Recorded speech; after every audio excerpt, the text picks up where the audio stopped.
Parallel combination of resistors. अभी का जो हमारा टॉपिक है, हम लोगों ने ये चेक करना है कि अगर हमारे पास रेजिस्टर जो हैं वो पैरेलली आपस में अटैच हों तो टोटल रेजिस्टेंस को कैसे फाइंड आउट किया जाता है। तो चलते हैं जी हम लोग अपने टॉपिक की तरफ। सबसे पहले तो ये देखते हैं कि पैरेलल कॉम्बिनेशन ऑफ रेजिस्टर्स का मतलब क्या होता है।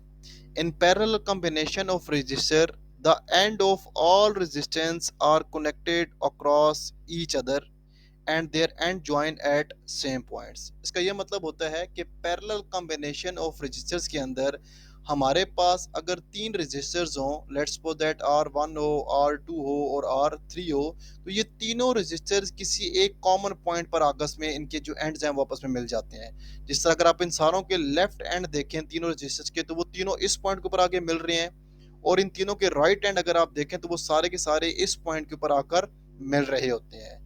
तो ये सारे जो एंड्स होते हैं, याद रखिएगा, ये एक कॉमन पॉइंट के ऊपर आकर मिल रहे होते हैं।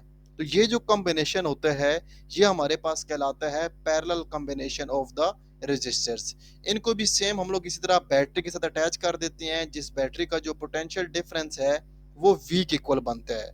अब यहाँ पे अगर आप लोग एक और चीज देखें तो आपके पास जितने भी रेजिस्टर्स हैं वो डायरेक्टली बैटरी के साथ अटैच हैं। R1 को देखें तो इसका ये जो एंड है लेफ्ट एंड वो भी डायरेक्ट बैटरी के साथ अटैच हुआ हुआ है, और इसका राइट एंड देखें तो वो भी डायरेक्ट बैटरी के साथ ही अटैच हुआ हुआ है। R2 को देखें तो उसका भी लेफ्ट एंड जो है वो बैटरी के पॉजिटिव टर्मिनल के साथ अटैच है, और राइट एंड जो है वो बैटरी के नेगेटिव टर्मिनल के साथ अटैच है।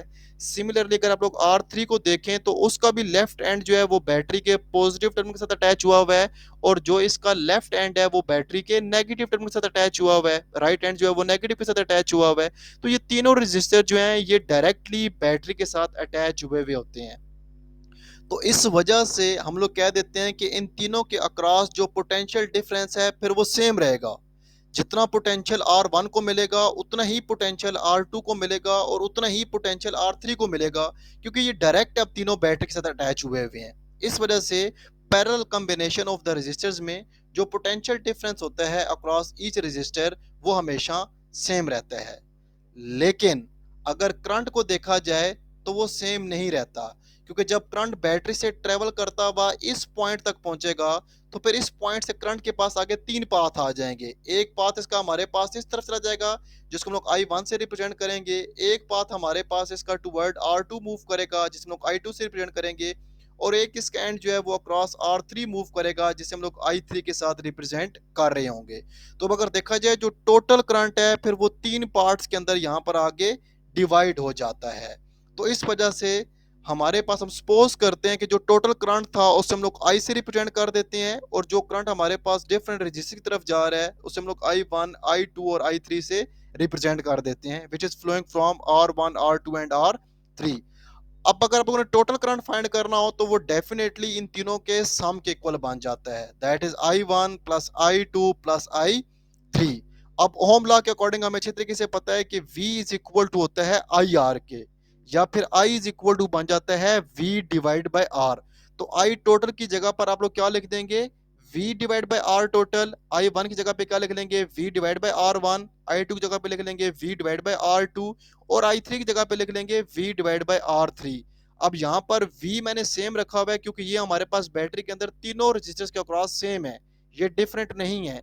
तो आप लोग अब राइट साइड से V को कॉमन निकालेंगे, कॉमन निकालेंगे तो फिर वो इस V के साथ क्या हो जाएगा, कैंसिल आउट हो जाएगा। तो फिर जो आपके पास इक्वेशन बच जाएगी वो आपके पास जस्ट ये बच जाती है, 1 over R total is equal to 1 over R1 plus 1 over R2 plus 1 over R3। तो उसका ये मतलब है जी कि अगर आप लोगों के पास तीन रेजिस्टर्स हों और तीनों पैरेलली अटैच हों तो आप लोग इस फार्मूला की मदद से उनकी टोटल रेजिस्टेंस को फाइंड आउट कर सकते हैं।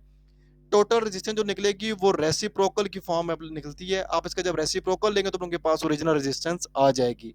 लेकिन अगर हमारे पास तीन से ज्यादा रेजिस्टर्स हों, let's suppose that n number of resistors हों, तो फिर वहां पे जो फार्मूला बनेगा वो बन जाएगा 1 over R1 plus 1 over R2 plus 1 over Rn बन जाता है जी। सारे रेजिस्टेंस की वैल्यू को यहाँ पे लिखेंगे तो आप लोगों के पास टोटल रेजिस्टेंस निकल आएगी। होप सो दैट आप लोगों को ये टॉपिक समझ आ चुका होगा जी। अगर ये टॉपिक समझ आ गया है तो आप इस चैनल को लाइक करें, सब्सक्राइब करें और शेयर करें। Thank you.